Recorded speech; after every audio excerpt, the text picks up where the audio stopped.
Each life we incarnate into has a divine purpose.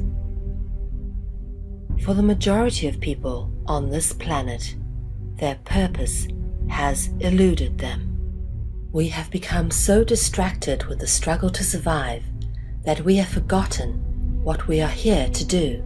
In alignment with the sacred laws of nature, the ultimate purpose of all existence is to create and evolve. We certainly do not incarnate into life with the intention to destroy. And yet, we have come to live in a very destructive world. As a result, there are many out there who feel lost or adrift, whilst knowing deep down inside that something is very wrong with their reality. Many people wish they could do something of value, anything that is purposeful, instead of having to submit to a system of slavery in order to survive. It is important never to let go of that feeling. That is your soul crying out to you, telling you that your life has value and that you do indeed have a purpose. The most important thing you can do in life is to recognize your purpose, and often that requires a lot of soul searching. Life indeed dishes out some pretty tough challenges, which will either move you closer towards your purpose path, or will give you great training for when you finally realize what it is that you came here to do.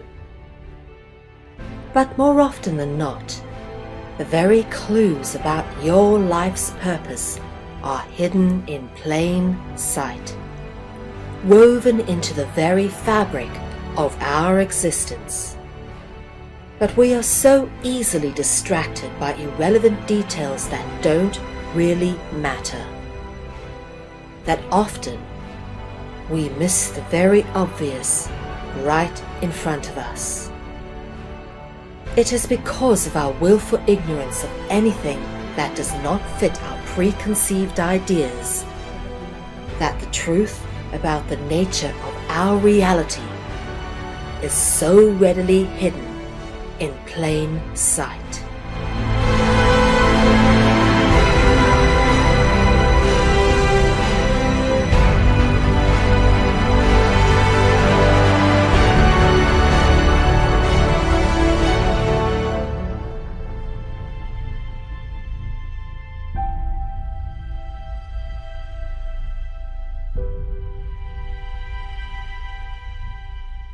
This is a very deep and personal journey, which has come to be expressed in many aspects throughout my life.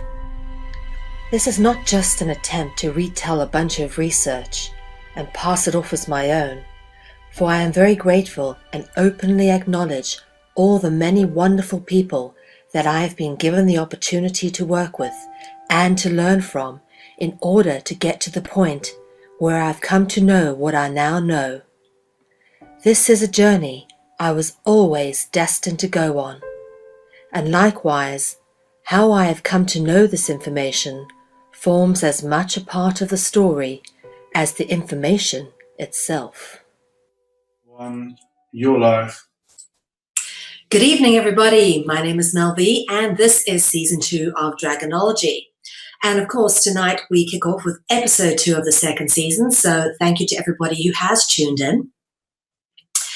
Just to take you through a little bit of why we study the subject of Dragonology and why we use the term Dragonology. So for those who haven't been part of any of the series or lectures before, you can as well get a little bit of an understanding and context before we dive head on into this material. But my strongest suggestion to everybody is, if you've not yet seen Season 1, please do go back and have a little look. It'll help understand what we're going to be continuing with through the course of Season 2 and possibly even further. So why Dragonology? Just a refresher for those who already know. The term Dragonology replaces the word mythology, as an accurate expression of the area of study pertaining to cultural anthropology and societies of the past. The word mythology is, however, misleading, as it references one specific culture in one particular point in time, as the word mythology is derived from the Persian and Sumerian sun god Mithra, and we're going to be dealing a lot with Mithra tonight. Whereas dragons provably turn up in every single cultural mythology around the world, hence the relabeling of how we view and study the subject of mythology to the more honest explanation of the subject, which is the study of dragonology. So, what characterizes a myth? It is difficult to find a myth without a reference to gods or their counterparts, the devils or demons. Indeed, in most cultural mythologies, there are more references to gods in all forms than there are references to human beings. Those individuals that do make the myths often obtain divinely bestowed powers, as in the case of kings, priests, prophets, and heroes. What becomes increasingly interesting to note through the course of all cultural mythology is that gods are no better than men, just more powerful. Many myths have a dreamlike quality. Strange, distorted figures move through them, monsters and hybrid beings. Animals walk tall like men. Animals walk and talk like men. Men and animals intermarry, change shape, and possess seemingly magical powers. Women are impregnated and born in physically impossible ways. There are sinister and disturbing motifs of patricide, fratricide, cannibalism, castration, incest, rape, and murder, which are often not condemned.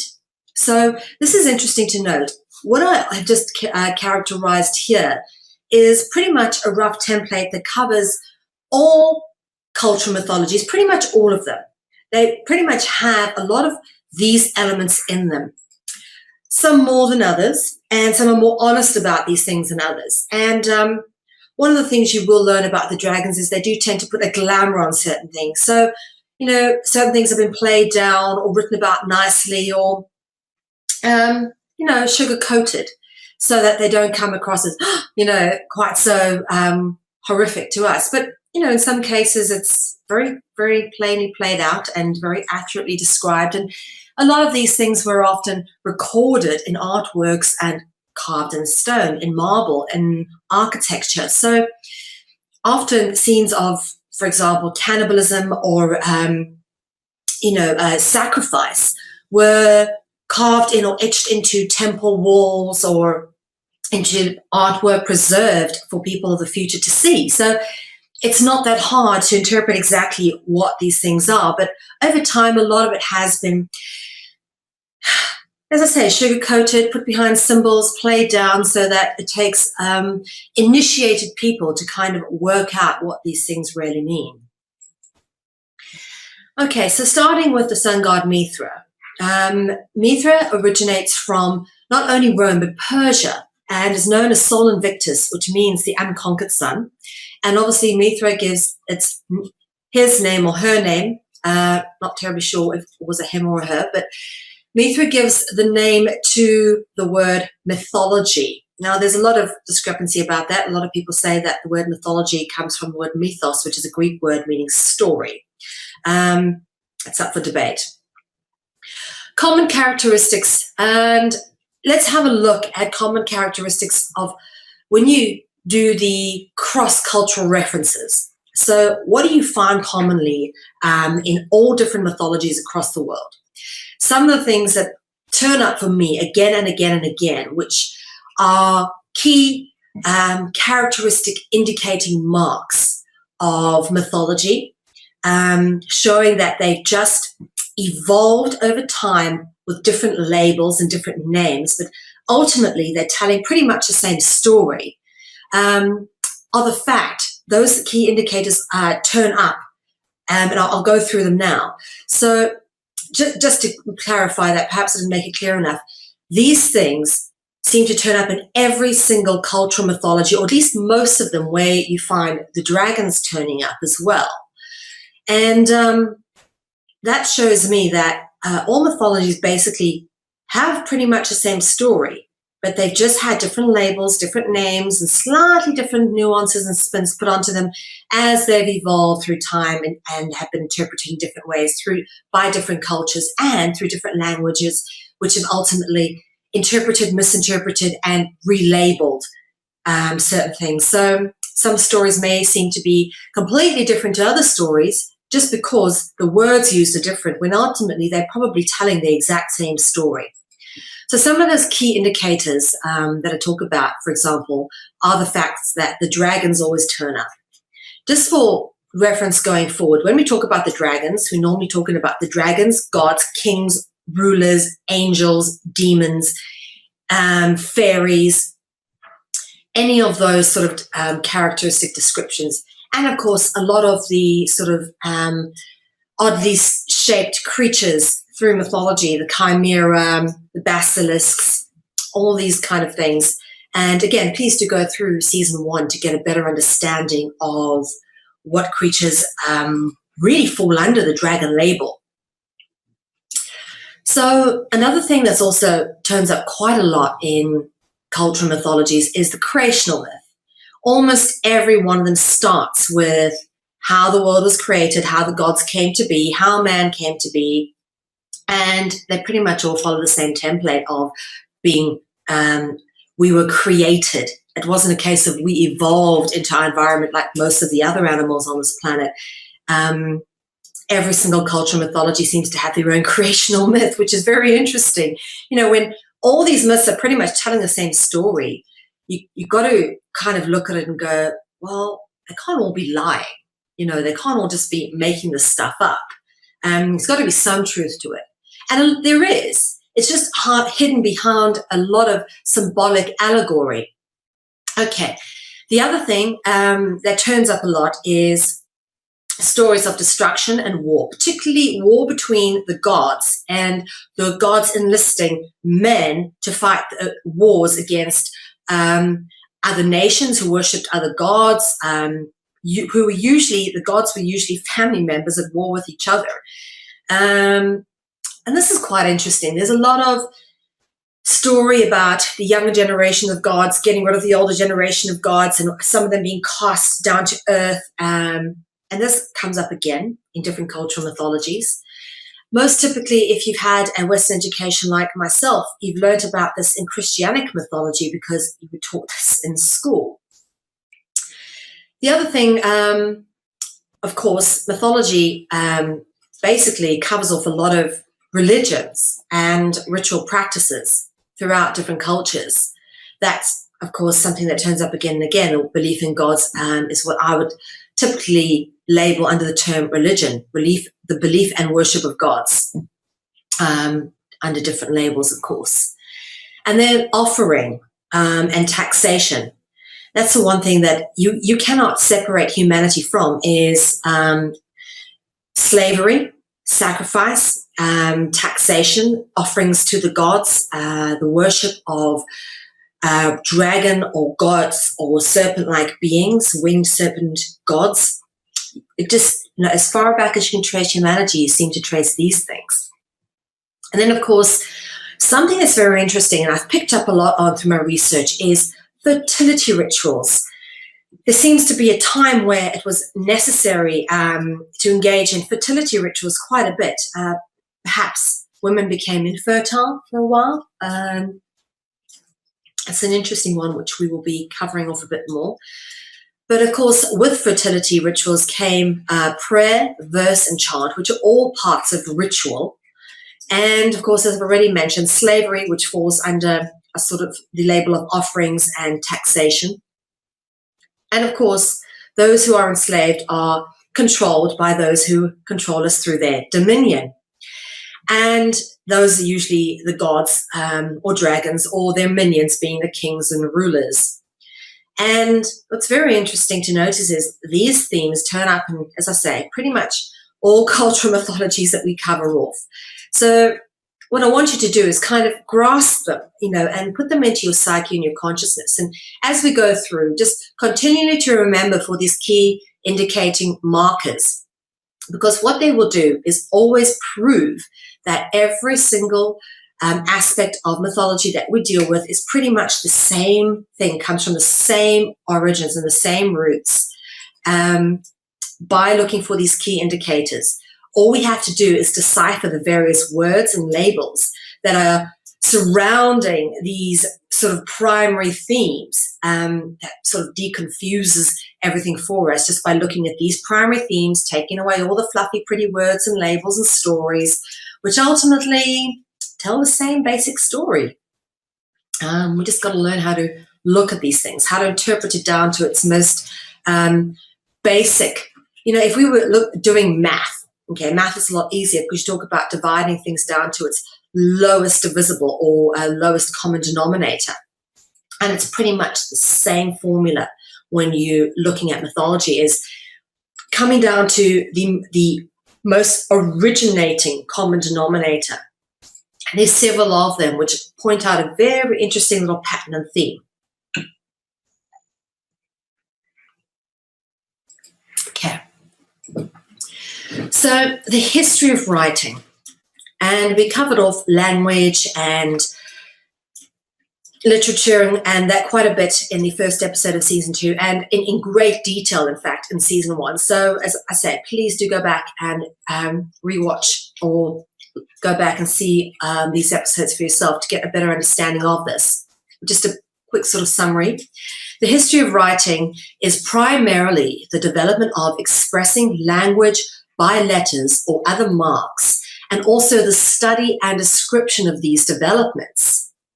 In the history of how systems of representation of language through graphic means have evolved in different human civilizations, more complete writing systems were preceded by proto-writing systems of ideographic or early mnemonic symbols.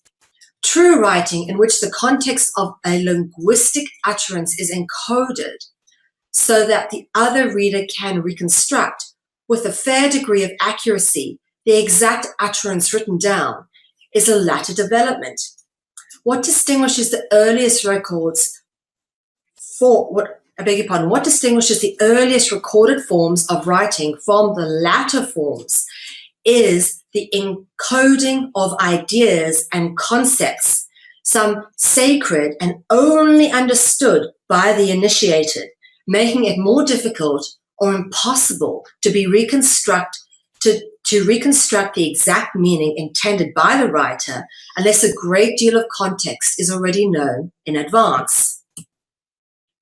So, as we've discussed before, writing is a form of ritual, and this can be seen by the root word writ, which we've discovered and talked about in quite a lot of detail, okay?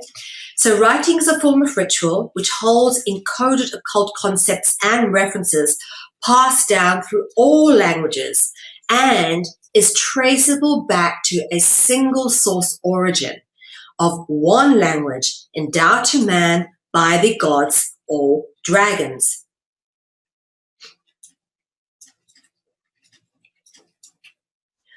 One of the earliest forms of writing, being hieroglyphics, comes from obviously the Egyptian cultures, but it's kind of debatable.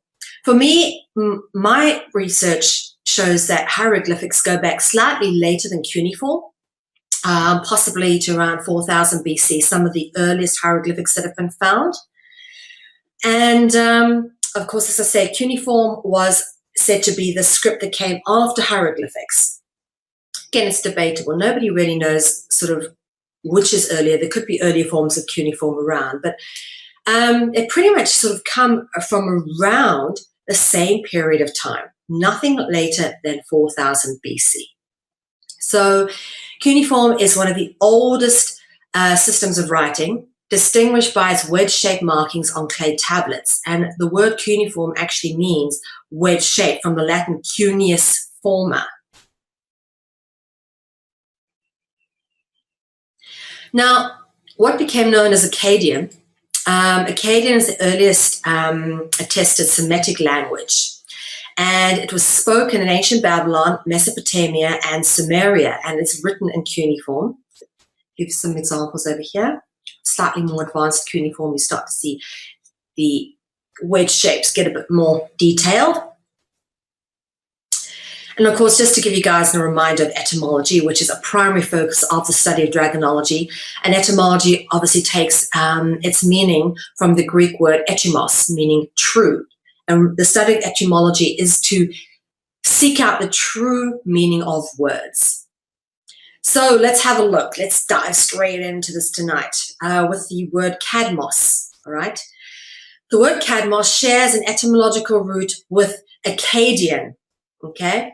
So cadmos or cadmus, okay, cad over here, as you can see, cad and cad, for Akkadian, which as we say, which is where some of the earliest cuneiform writings came from.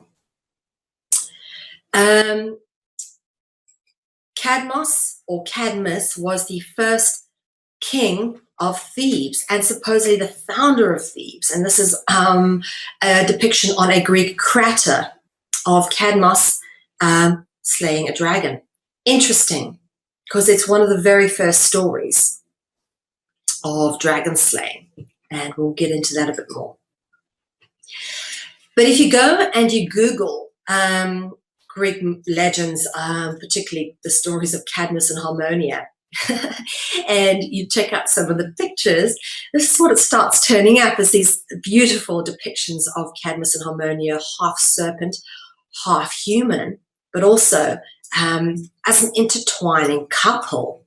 And this is a very common theme in mythology, is the serpent couple intertwined, but also half human and half serpent beings who are kings and rulers, supposedly the first king of Thebes and the founder of Thebes. And if anybody checked out season 1, you'll know that Thebes is a very important city, both in ancient Greece and ancient Egypt. And in fact, the Theban priesthood in ancient Egypt was symbolized by a depiction of a golden cobra. So very interesting that the Cadmus and Harmonia are depicted in like this. And you can see there's a very old engravings that I pulled up off the internet.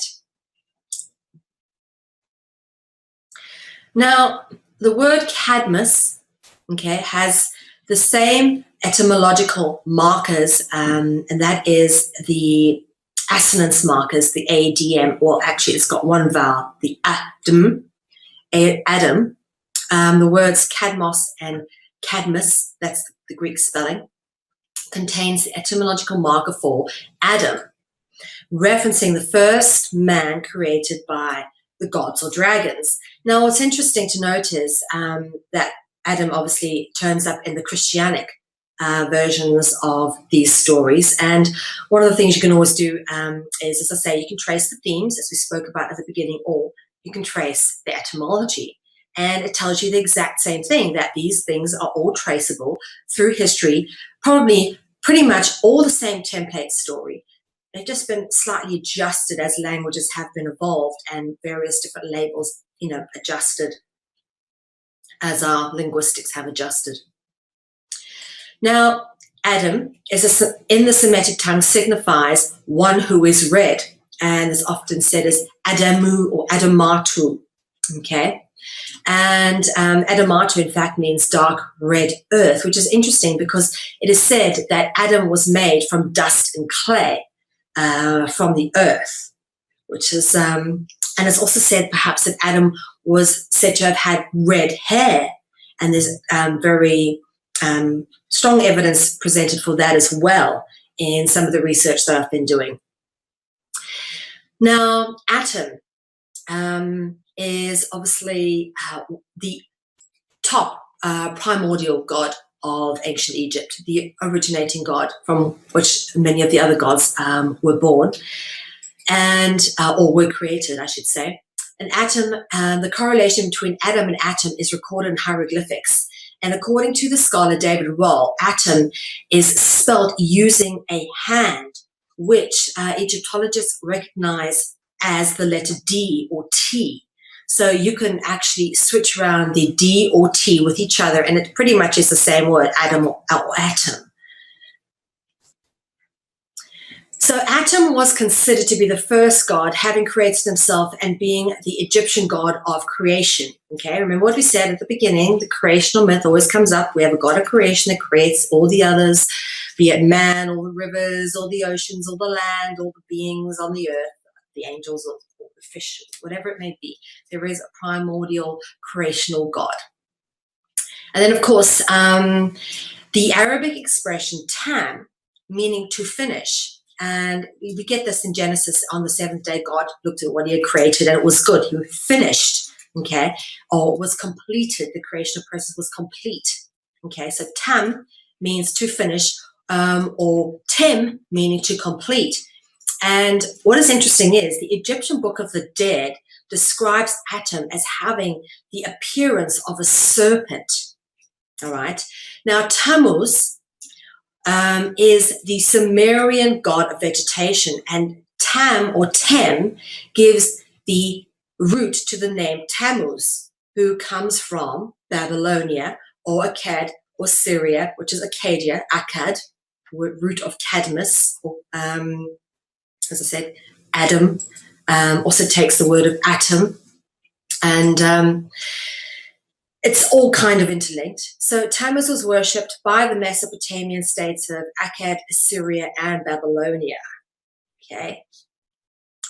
Now, Atum's name carries the idea of totality in the sense of an ultimate or an alterable state of perfection. This state is analogous with I beg your pardon, as this state is actually very similar to totality, to the state of being absolute, perfection. They talk about God as perfect, the divine, great, and all of that. So totality, perfection, absolution comes from the word absolute, all right? And that's something different, okay? You start seeing how we get some of the concepts that we do. Because from totality or perfection or absolute, you get the theological equivalent absolution, which absolution is traditionally a theological term for forgiveness experienced through some kind of sacrament of penance. And this is often indicative of sacrificial atonement. And what I've got here is a beautiful sacrificial chamber with Solomonic columns indicating serpents. But basically, sacrificial atonement is often reconciled through various ways, which, we've spoken about various ways in which people offer sacrifice. And these themes start playing through the word and the language. It's always there. And it's, again, as I said, one of the themes I spoke of at the beginning, always this sacrifice ritual, and it plays out through the language, intricately interwoven. Okay, so another word that has derived from Atum is Adonis, all right? And Atum's name is rendered in the Phoenician or Canaanite languages Adon, meaning Lord. Adon or Adonai. Adonai is a common reference in, I'm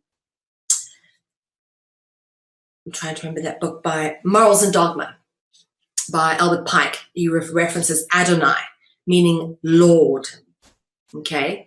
So Atum references Adon, which is actually Adonis, the Greek god Adonis. In Genesis 2, verse 7, it says, Then the Lord God formed man from dust from the ground and breathed in his nostrils the breath of life, and man became a living being. This is again talking about the creation of Adam. As we said, there's always a creational God in every mythology. It doesn't matter which one you look at. And what's interesting is it does say Adam was created from dust from the ground, which is interesting because, again, Adam, meaning red man, Adamu or Adamatu, is referencing to the red earth or the color red. And as you say, there's evidence suggesting Adam perhaps had red hair. So here again, Adam is made of earth, all right? The word Adam is etymologically linked to the Dutch word Arden, okay? which actually means earth. Aard, okay, in Afrikaans, which is a derivative of Dutch, okay, means earth, and aarden as well in Dutch means earth, very similar to, let's have a look, garden. Yeah, the Dutch word aarden is etymologically cognizant with garden, referencing the Garden of Eden, which is where you find who? Adam. That's right. You find both Adam and Eve in the Garden of Eden, which is similar to Arden, and Arden is etymologically cognizant with Adam. Yeah. So there's a lot of interesting sort of how it all interweaves into each other, and how these stories have evolved is because they kind of have all these words interlinked. Okay. So Chaldea, interesting. And one of the reasons I bring up Chaldea is because we've spoken a lot about Chaldea in the past. When I spoke about one of the lectures given by Palmer Manley Hall, and he talks about Owanis coming up out of the waters to the Chaldean people, who were largely just people who, you know, lived off berries and moved around, nomadic, not really educated, or what we typically term as educated, but didn't have rules of law, didn't have many of the skills like glass making and art making and stuff like they do now. And it was all given to them by the gods or the dragons, and one of them that's mentioned is Owanis, often referenced as Ea in some of the Mesopotamian or Akkadian texts. And Chaldea is actually the regions where the Akkadian language was used is commonly referenced as Chaldea. Okay, and the word Akkadia actually evolved into Chaldea, or Akkad into Chaldea. Now, the area formerly known as Chaldea was absorbed into what then became known later on as Babylon, okay, which kind of took over as the rule of law came out of there.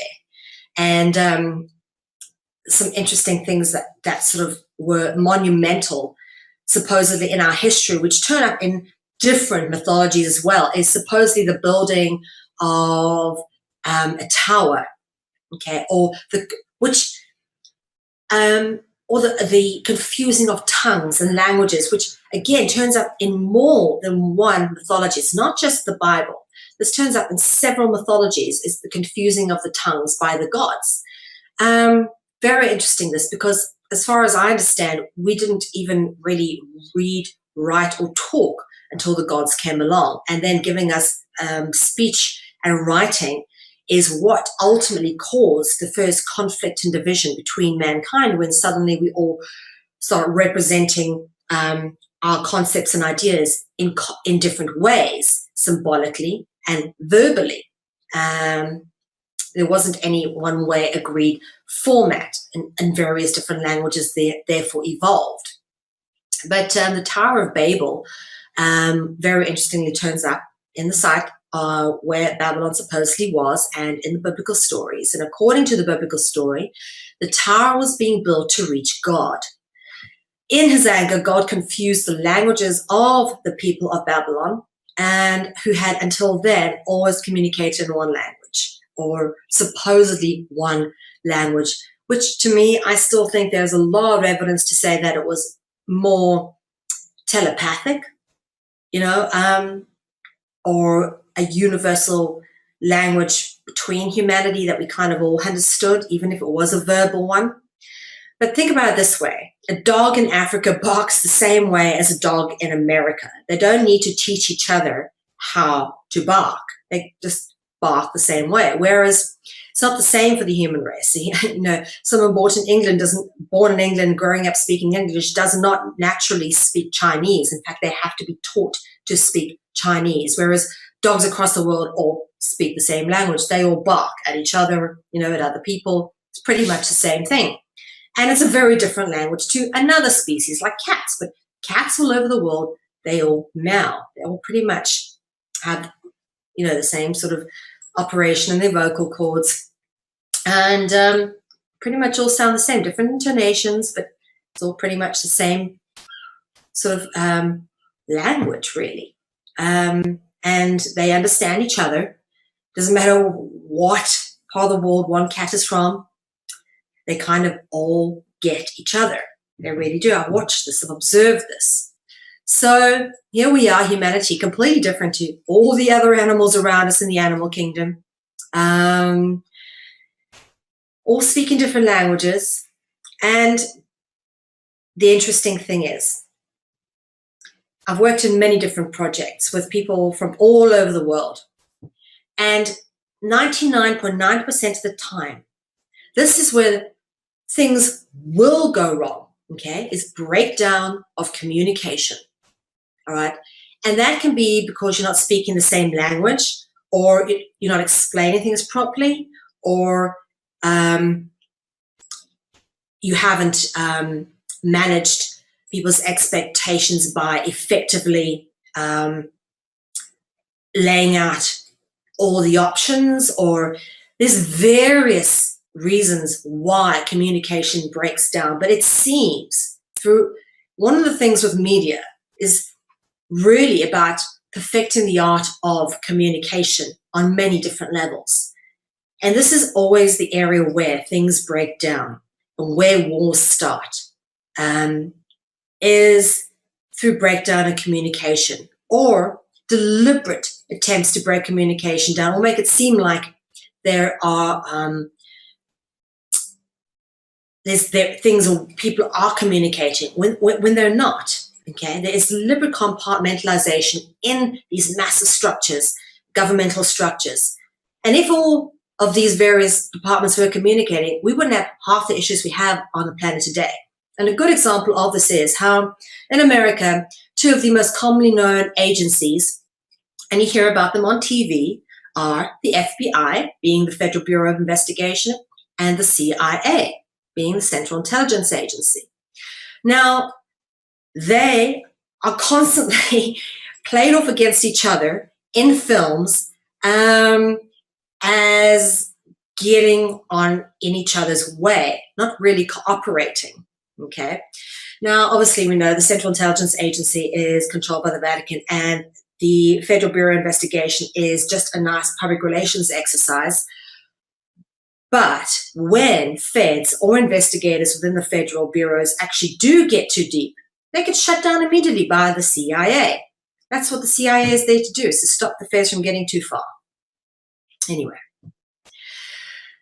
talking about laws and controls and feds and all of that, the first codes of law came out of Babylon, all right? And this is obviously where our first languages sort of appear to have come out of as well, because this is where our first real writings came out of. And the code of law governing over humanity originates in Babylon, given to the first Babylonian king Hammurabi, which basically translates into the rabbi of Amun. And this was given to him by the sun god Shamash, and is also known as the Code of Hammurabi. Now, what's interesting to notice is that Shamash actually turns up in the name starts to evolve as you start to go further down the line in the timeline and into other cultures that moved sort of radially outwards from Babylonia.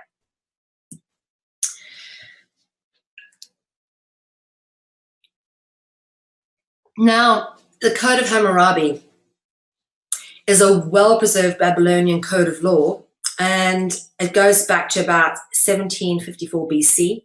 It's one of the oldest deciphered writings of significant length in the world. And the Babylonian king Hammurabi enacted the code, and partial copies of it exist on a human-like stone stele and various clay tablets. The code consists of 282 laws, with scale punishments, adjusting an eye for an eye, a tooth for a tooth, which is basically, the same as the laws given to Moses by God. So again, the template's pretty much the same, a key marker, and as graded and depending on social status. And obviously, if you were a slave, certain laws are different for you than if you were a free man. Nearly one half of the code deals with matters of contract. And this is interesting. This is where you start to see contract coming into effect for the first time. Establishing, for example, the wages to be paid to an ox driver or a surgeon. Other provisions set the terms of a transaction, establishing the liability of a builder for a house that collapses, for example, or property that is damaged whilst left in the care of another.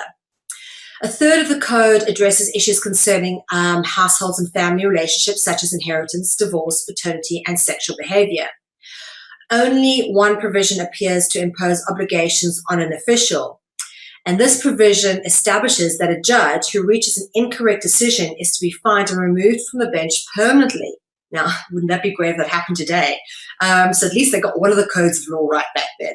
Anyway, a handful of provisions address issues related to military service. Interesting. So see, although I'm someone who hates rules and laws, I'm not totally opposed to them if they serve people fairly. But when rules and laws are slanted to benefit only a few at the expense of the majority, then there's no point to them, really. Now, I just obviously want to say something about codes and rules and laws, is that there is absolutely no point in having rules and laws if there is no penalty or punishment for breaking of them. Otherwise, there is absolutely no way of enforcing them. And this is the problem, is the minute you have rules and laws, you've got to have penalties and punishments. Otherwise, there's no way to enforce it, and there's no way you can ever expect people to uphold those rules and laws. And this is where the whole system of rules and laws becomes pernicious, as far as I'm concerned, in terms of impeding on human freedom, is because, to be honest with you, there's always a penalty or punishment attached to the breaching of these rules and laws, even if it's not particularly fair. Okay, right. So Amun, symbolized by the ram. All right, so we've been dealing with Amun Ra quite a bit. Now, Amun and the ram is an interesting symbolic representation, and we start to get into the therianthropic here, which is obviously the sort of metamorphing or being symbolized by animals. But what's interesting to note, and I just want to point this out to you guys here, is the feathered ram. Right? I don't know any rams that have feathers on them, but this is a typical depiction of the feathered ram, which again is showing a cross-referencing to the dragon, because we talk about the feathered serpent. And once we explain to you some of the various symbols of the dragon, you'll understand why the ram is one of them. But here we go. Suppose a carving of Amun in front of a depiction of a ram, which I think may have, you can see there's a lot of wearing on it from the weather. But this is a better preserved one, which is in fact in the British Museum. Okay. Now, the ram, goat, and bull, all right, animals with horns protruding from the head. This is the common significance of why they like to use the ram, goat, and bull as a common symbolic representation of the dragon. Okay. Now, animals with horns protruding from the head, such as the ram or the goat, are common therianthropic representations of the dragon. And here we go. Here's an example of this. This is a painting by Francisco de Goya. He was a Spanish painter to the Royal Court, and showing one of his pictures from his series of the dark paintings, The Witch's Sabbath. Interesting to notice, this particular demonic entity or dragon or goat or beast, whatever it is, has vines wrapped around his head, indicating a reference perhaps to Pan or a nature deity. which we'll go on to talk about in a bit. But check this in the back. You can see a witch giving over the baby to be sacrificed, but you don't see a whole bunch of babies sort of hanging on the back on this stick here. Very interesting. And Goya, of course, we've got a dead being over here. Of course, being the painter to the king would have been initiated, so would, of course, knew about these ritualistic rites. Here's another one of babies being given over for sacrifice. So the goat god Pan, talking about horns and things. Normally we talk about as well, they say Satan had cloven hooves, and then of course this originates with the goat gods, who is often depicted with a pan flute. And Pan is often depicted, obviously, a god of fertility, often depicted in Greek kratos with a massive phallus. And this is quite a common depiction of him with an animal in a missionary position.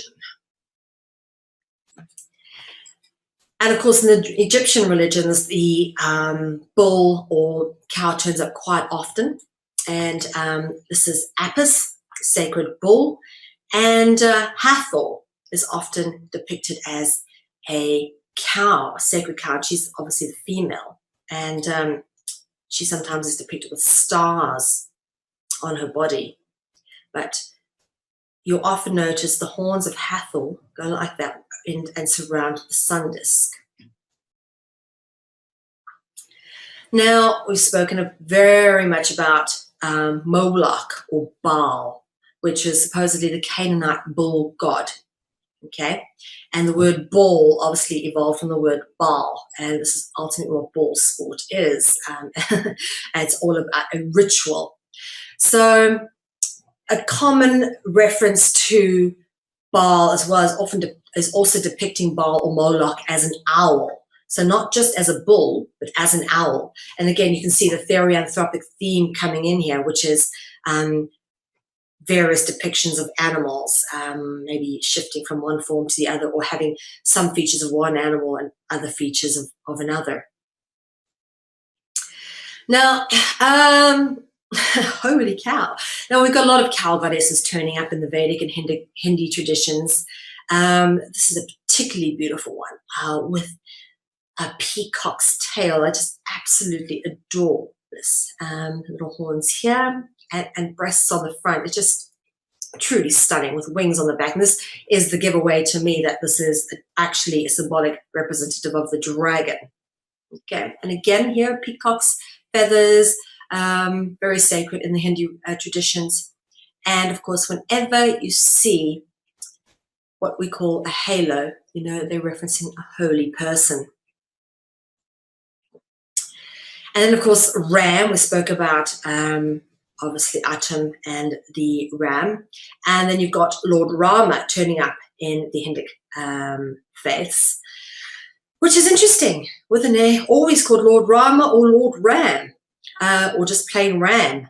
And he is the 7th avatar of the Hindu god Vishnu. We're going to get into the avatars a bit because it's important to understand what they are. But interesting to note is the sun symbol on the crown. Okay, now Vishnu in his various avatars. Now look at this one, holding a 6-pointed star. Okay, interesting, with a halo and a crown around him. This halo looks a bit like a sun. But what do we have here? Is a fish, lower half of the body. Again, similar to that of a mermaid, or not unlike that of El-Qadir. We've spoken about El-Qadir, who is Arabic version of the Green Man, or Gabriel, Archangel Gabriel, or who else do we reference? Pan, okay, El-Qadir, that would be the equivalent. Now, Vishnu supposedly came to Earth and reincarnated many times, and Vishnu obviously one of the biggest gods of Hinduism.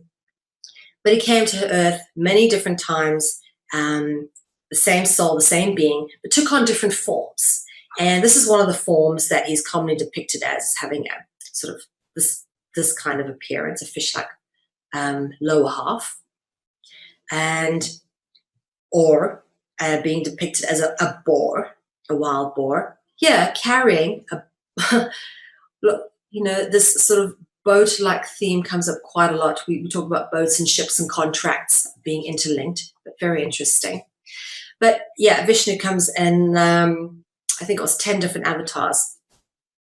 But the avatar is very important. We'll get into the avatars in a second. What are avatars? In Hinduism, an avatar is described as a deliberate descent of a deity to earth or a descent of the supreme being Vishnu. Okay? This is commonly referenced in English as incarnation, but is more accurately rendered as appearance or manifestation. And we've spoken about this before. The term theophany or theophania typically references the appearance or manifestation of gods or dragons. The importance of grasping avatars, okay? Now, why is it important to grasp avatars? And it is important to grasp the avatars because they are the clearest description of the biggest difference between God and man, okay? Because ultimately, they have a spirit, just like we do, a soul that incarnates into some kind of physical being, which apparently has powers that perhaps physical human beings don't have yet, such as the ability to change shape or appear and disappear. But ultimately, in spirit form, they're pretty much the same as us, except for this major difference. Okay, this is what separates God and man on a spiritual level, is that the gods reincarnate with full memory of who and what they are, whereas most humans are blanked upon incarnation. We come into each life slate clean. We have to start all over again. And a lot of the time we bring in very bad residual patterns from past life traumas, and some people run around their whole life not knowing how to get rid of this stuff because they don't know what's going on. They can't remember. And this is one of the concepts of the soul trap, is how we don't kind of get the opportunity to grow upon each life from the past. Now, the Hare Krishnas will tell you that this is God's gift to us, is that each time we come in with a clean slate, and that means that we're forgiven for all our sins in the previous lives. But I think that's a bit of a cop-out. I think that's a bit of a way of conning us into going, well, you know what? You guys have your memory wiped so that you can forever be a slave species. And if you think about it, this makes perfect sense. How do you maintain a virtual control grid over people for thousands and thousands of years if each generation or each sort of person who controls it dies out? Well, they're not really dying out because those souls are immortal. They talk about the gods being immortal. It's not that human beings aren't immortal. Our souls are immortal. Our bodies are mortal.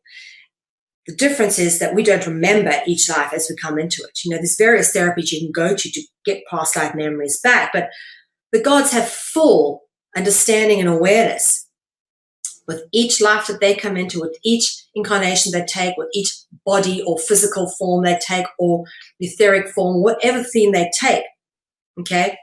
The same soul identity remains, okay? They don't lose it in any of their incarnations. And that is the difference. And that is how they can shift one body and move to another and still maintain a stranglehold over humanity, is because they don't forget with each birth like we do. And that is how we are controlled. It's the wiping out. It's the cleaning of the slates, the blanking of our minds each time we come in. And basically, as I say, the gods reincarnate with full memory of who and what they are, whereas most human beings are blanked upon incarnation. This is the key to grasping how the gods have maintained control over humanity. The concept of avatars give clear indication of the syntagma, covenant, or contract. Now, we're talking about syntagma before. Syntagma is the arrangement, and we will spend a lot more time on this syntagma at some point, but we spoke a bit about this last week as well, the covenant of salt and what that ultimately means, okay? And this is one of the factors of this contract or covenant. And I guess one of the key indicators, as we spoke about at the beginning, that comes up a lot in these myths is resurrection. Okay, and it's not really a resurrection, because what it is just these beings reincarnating. Okay, resurrection, reincarnation, or appearance of a god or a being into a living form, coming back to life after death. You know, that can be interpreted as reincarnation or incarnation. If your body is all decayed, there's no real point in incarnating into that now, is there? Because it's not going to be functional. So most of the time when they talk about the resurrection, for example, they talk a bit about in Egyptian mythology that Horus and Osiris were pretty much the same, because one died and the other was born of him. Basically, what happened was the same soul incarnated into a different being who also had a different name, but it was the same ultimate primal soul of the being. And ultimately, that is what resurrection is supposedly referencing. And again, it's evidenced. What we talk about with the avatars can be referenced in Christian mythology under the title of resurrection, okay, coming back to life after death. It's a religious concept that goes back through all our cultural mythologies, and it's a standard, I can't even say it, eschatological belief in the Abrahamic religions. In a number of ancient religions, a dying and rising God is a deity which, I don't even want to know what I was trying, which is, sorry, I can't remember what I was trying to write there because that's a spelling mistake, and resurrects.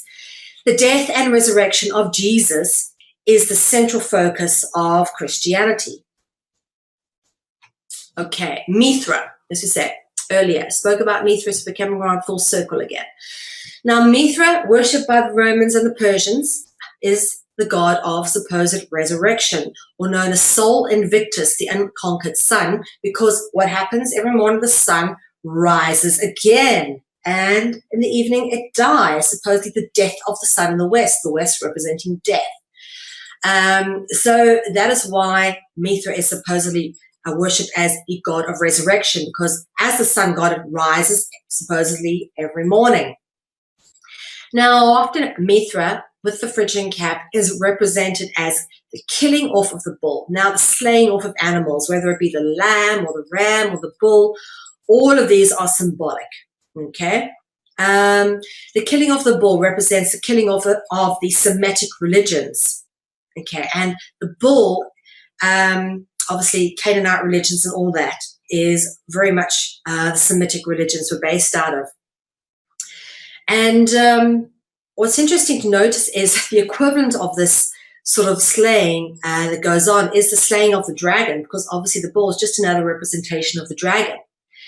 And the slaying of the dragon is one of the most widely and artistically represented memes in classical art.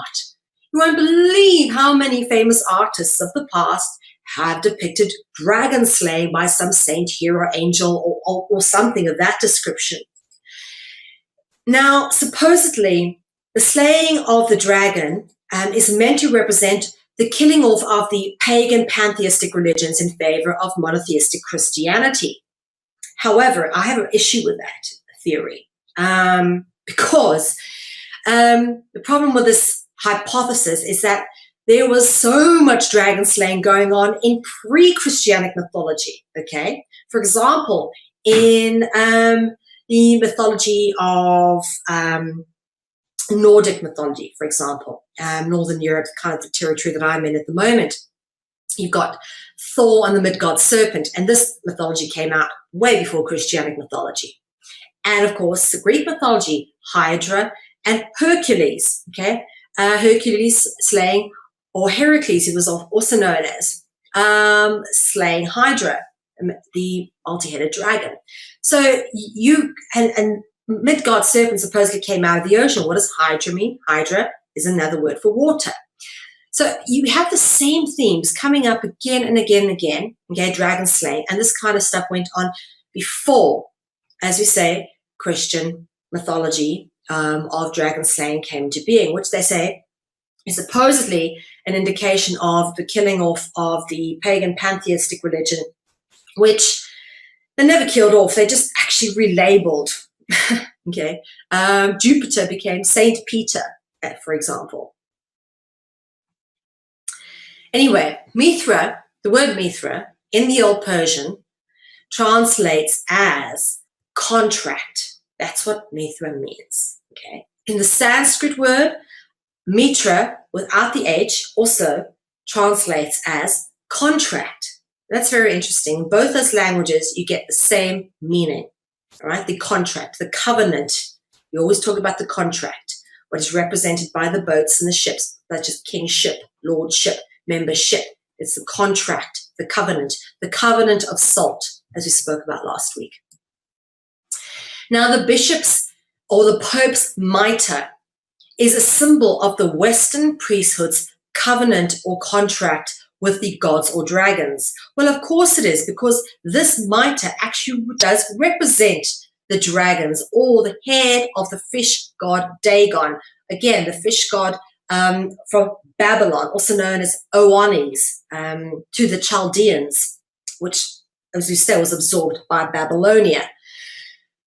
And yeah, very interesting that the fish hat, which is obviously a representation of the dragon, is also a symbol of the Western priesthood's contract with the dragon gods, which is about the supreme domination and governance over humanity. Okay, the word mitre, all right, Mithra and mitre, which are etymologically cognizant with each other, are also etymologically cognizant with the Sumerian word martu. Okay, and we actually spoke early on about Adam also being Adamatu. That's another word for Adam, meaning red man. All right. Now, Sumerian word martu also means, and that's cognizant with Mithra or Mita, martu, means west. All right. And the Hebrew word mitzvah means command. All right. So if you have a look back here, the priests, through covenant and contract, command humanity through commandments. Yeah? Now, west, as we've already spoken about, because sun sets in the west, west is etymologically cognizant with death, right? Not hard to sort of get that. But it is very well evidenced if you start to look at the Indo-European languages. For example, west, the setting of the sun, is referenced as Occidens, okay, with the side. Notice the C-I-D-E, okay? Or, here we go, another word, Occidental, someone from the west, or Occidental, kill, murder, massacre, or slay. And then obviously you take the root word side, and you got genocide, suicide, fratricide, parricide. There's many that you can put this word to, but ultimately what it references is death. Okay, so you can see the side word turning up in Occidental, which means someone from the west, and Occidens meaning setting of the sun. Okay. Now, binding contract. The word religion, okay, as we spoke about over here, let's just quickly pop back. So the bishops, the priests and the popes and the Western priesthood control us and dominate us through covenant and contract, which they've been engaged in with the gods or dragons. All right. The binding contract, and they put this contract upon us through religion. And the word religion originates from religiere, meaning to moor or bind. Okay, to moor, like you moor a boat or you bind. So we're bound by contract, referencing the contract or covenant. Also, we spoke about last week, the basket and the boat or the ship being a symbol of the royal dragon bloodline. Okay, and the manger, obviously Jesus put into the manger as well, like the basket and the boat, the Ark of Noah being a symbol of the royal dragon bloodline. Now, one of the interesting words that are close to ark is arch, obviously ruler like monarch, or archangel is head angel or ruling angels. But what's also very interesting to notice is the word argo, which also comes from the word arc. It's an etymological evolution, or is etymologically cognizant, or what you would say come from the same group of root words as arc, arch. You've got argo, which turns up in the word argonauts, which again, another interesting Greek story, Jason and the Argonauts. And here's a picture with this particular legend with a serpent depicted on the shield. But there's a lot of interesting symbolic allegory to that particular story. But what's interesting to note is that the word ago, which is the point that I want to make from this particular one, is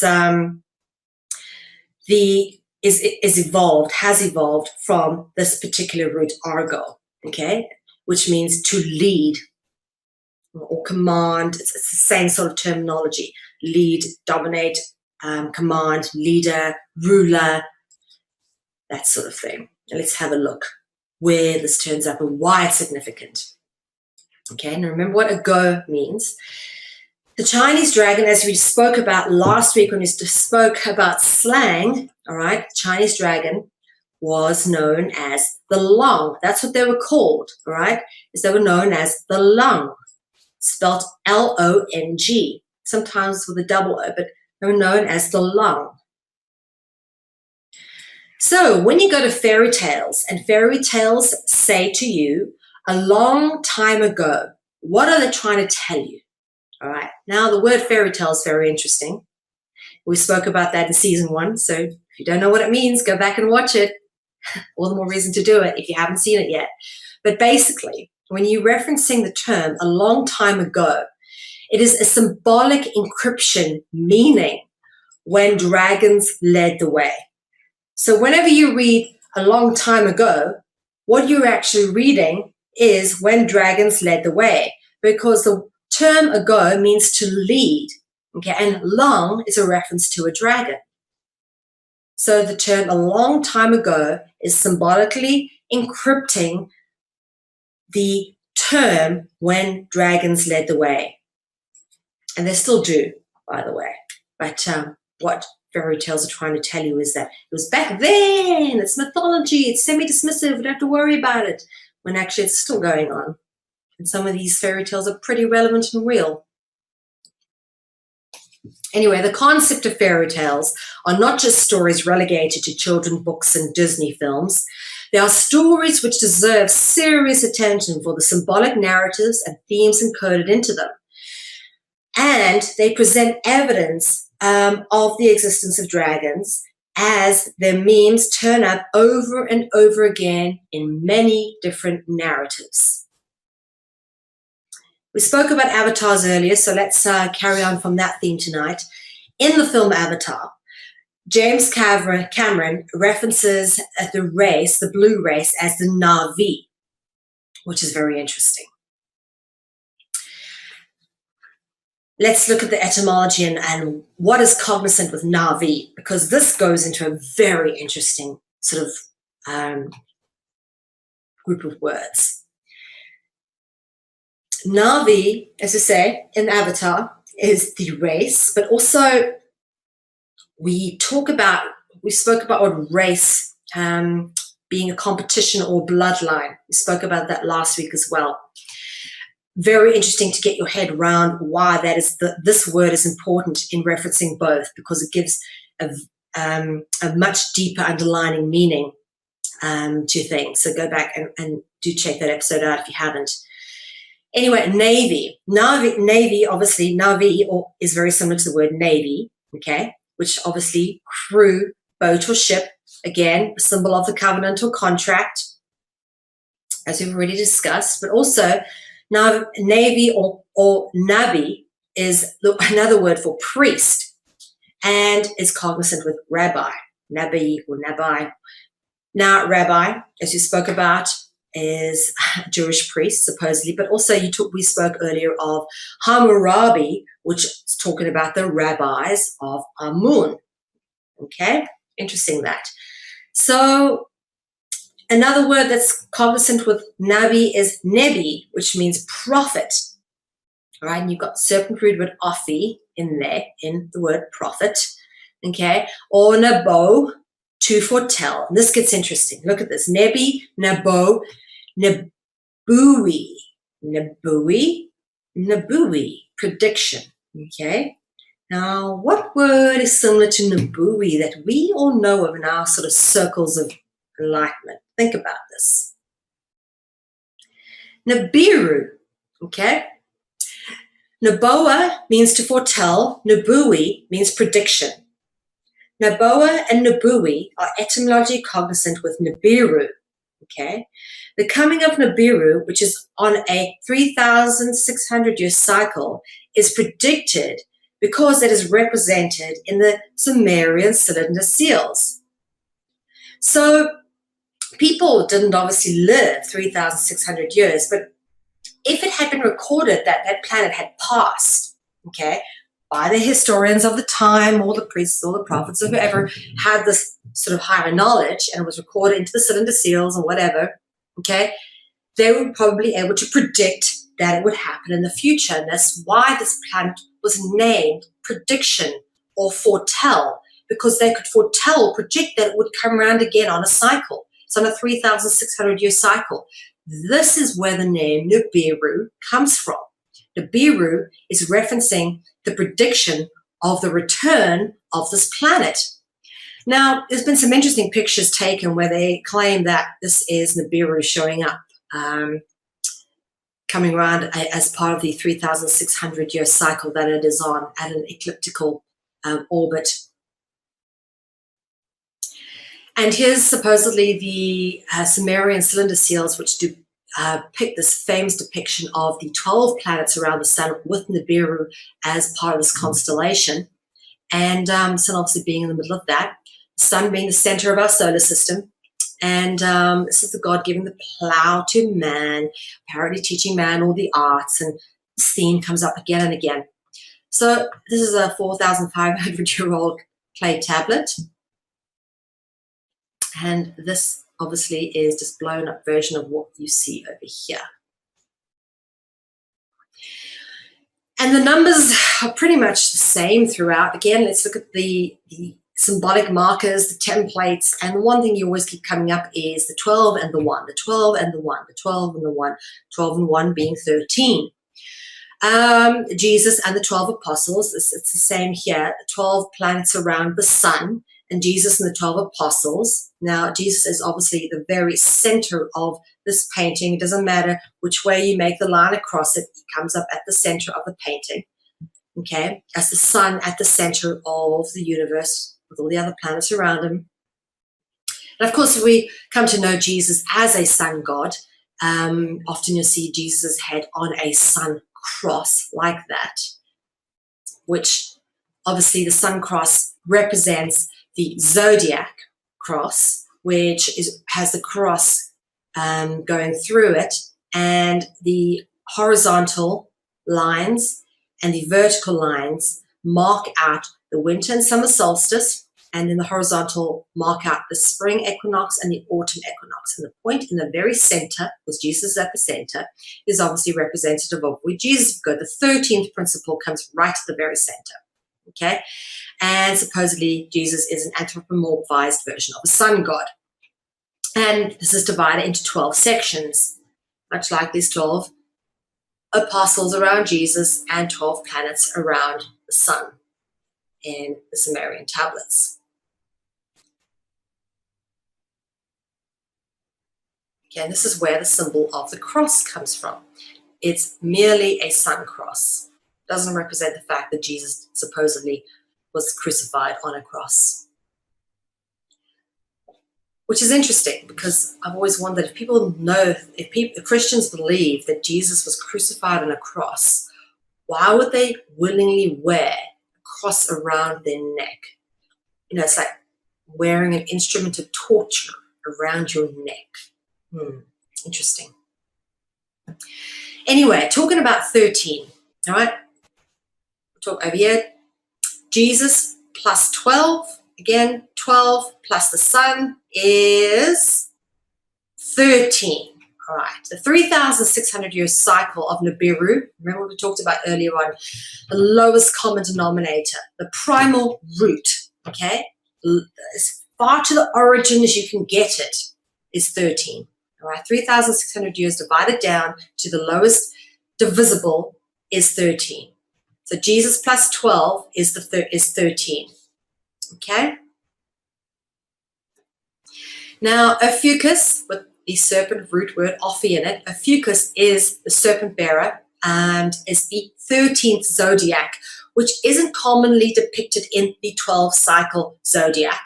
A fucus is actually supposedly hidden, is the 13th hidden principle of the zodiac, right? And here's a serpent's, that's serpent's caput and the tail end serpent's corda. Supposedly it is one constellation, even though it's got two names. Okay, that's it for us guys for tonight. If you have missed anything at all from season 1, please go and catch up, because we're going to be moving through season 2 at an extremely fast pace. And of course, we're still trying to publish the Encyclopedia of Dragonology. So we need as much help getting that done as we possibly can. And if you have missed anything, please, we have got all the episodes of Dragonology in high definition, which are available at ethymarket.com. So guys, please help yourself to a high definition version of Dragonology, and you can see everything much clearer for yourself. And in so doing, you will be supporting us by giving us some funding and helping us to continue to put out this amazing information. And if you want to check out when we are on, the Dragonology time slot for season 2 will be jumping around quite a bit as we accommodate everybody coming back from their summer holidays. So keep an eye out on the broadcast guide, which gets published before the first shows go out at the beginning of each week, either on the Sunday evening or the Monday morning. So make sure you check out the broadcast guide and see when Dragonology is broadcasting. And of course, guys, Network Support Fund. CCN costs 60,000 years, $60,000 a year to run.